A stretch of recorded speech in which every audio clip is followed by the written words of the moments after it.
Wilson, Mary Catherine Ham, Brian Neiman, today's newsmakers, and you. The Morning Majority, 630. WMAL. 7:07 in the Morning Majority. Brian Wilson, Mary Catherine Ham, Brian Neiman off this week. And we have on the line from the White House, Jen PSAKI, Deputy White House Communications Director.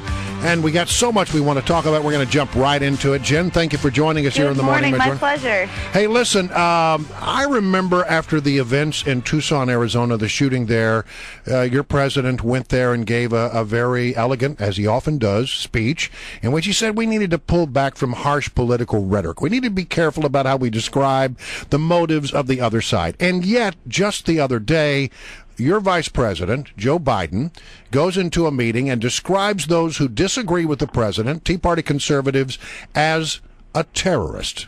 As terrorists. Well, is that appropriate language to use? There were 4 people who confirmed this account. No, it's not. And, I wasn't on Capitol Hill during the meeting, and I don't know if you've spent much time with the vice president, but I have, and he is somebody who embraces Democrats, Republicans, interns. He could not be more open and excited about working through the process here with both sides of the aisle. So, it's not appropriate language. I think everybody agrees on that. How come he's declined to confirm that he said it, and why has there not been an apology then if it's inappropriate?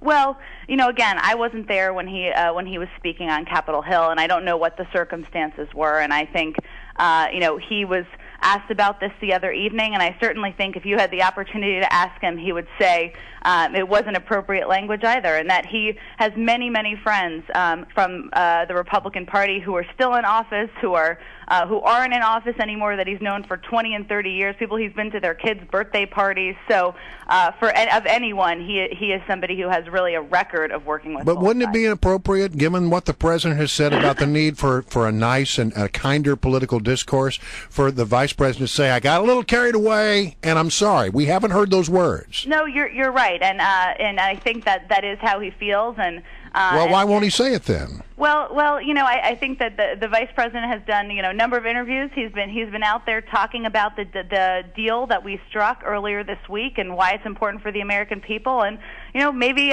when he has the opportunity to offer that, he will. But, what's important Well, here let me just say, Jen, he's welcome to come here, and we'd be happy to hear him say that. Well, good. I will let him know that the first time I see him this morning. All right, thanks. Jen, Republicans are noting that it was a year ago today that the New York Times ran an op-ed by Tim Geithner called Welcome to the Recovery. Last summer did not feel like recovery summer. This summer does not either. Is there a chance the administration maybe oversold that picture? Well, I remember what Secretary Geithner said in that op-ed, and what he was saying is that we'd made progress, and we have. There are more than 2 million private sector jobs that have been created in the last 16 months. That's progress. Is it quick enough? No. Do we need to do more? Absolutely. And that's why we need to get back on track here and back on the process of creating jobs. Now, there were a number of factors this spring, including what was happening in Europe, including the price of oil, that contributed to the slowdown in our recovery. But that's why we need to get back on the horse here and keep doing more. Well, is there a danger of the White House sort of saying, yeah, everything's sort of moving along here, and the public going, I don't feel it at all? Well, I think you're right. And I think that if you look at what the president says about jobs and the economy, he's very consistent. He says we've seen some progress. That's true. There are areas we can point to where there's been progress in the economy. We're not barreling towards a default. We're not barreling towards the financial sector falling apart, and that's a good thing. However, we need to do more. And there are steps that Democrats and Republicans have supported, things like infrastructure investment, trade agreements, patent reform, that would be positive steps forward. And that's why we need to have Congress act on some of these areas where we know there's agreement. Yesterday, Jay Carney in the press briefing said that the president had led in these debt dealings. Take a listen. I think he's president of the United States, and I think he will have a substantial role to play, as he has these past weeks and months, in shaping the debate, negotiating. In the end, and in the beginning, middle, and end, this process moved forward because of the president's leadership. So he believes that the president led on this, and that was the reason we got a deal. But many people look at it differently. I hope you can appreciate that, Jen.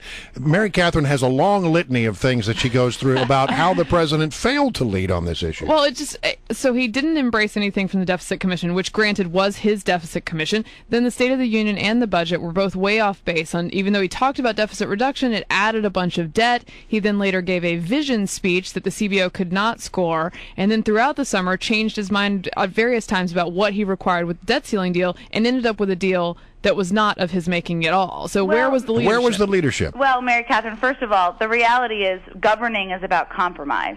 So that's what we're dealing with here. Democrats and Republicans all have ideas. There are a number of things. First of all, he has used a number of recommendations from the Fiscal Commission. He put that in place to begin with, and this conversation isn't over. There's a second step of this process, a committee that is going to be putting together a plan for $1.5 trillion in deficit reduction.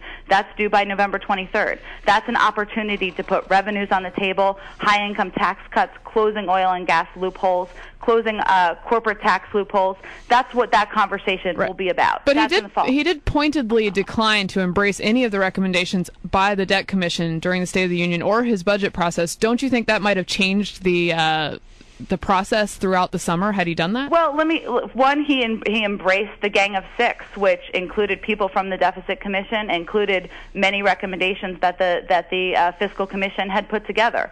Let me take one example here, because it's not true that he didn't embrace their recommendations. One thing they called for was corporate tax reform.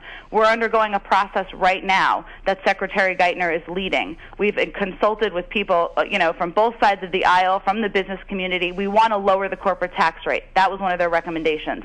They think we need to reorganize the government. There is a plan that's been submitted to the president that we'll be announcing in the coming months. So that's two examples right there of things that the president has taken from the Fiscal Commission, and there are more. Let me wrap things up by returning to this issue about the nature of rhetoric in this town right now. There was a report by Judicial Watch that came out on the 14th of July that quoted some emails that you wrote. And in that, you said that you were going to put some dead fish in the Fox cubby. I guess that's the mail slot for Fox News down at the White House, just cause. And then in describing Fox News Channel anchor Brett Baier, you said he's a lunatic. Is that the kind of rhetoric that we should have in this town? Well, let me tell you, this is a good lesson, because this was 2 years ago on a heated day. We've all had them. I had lunch with Brett Baier just 2 weeks ago.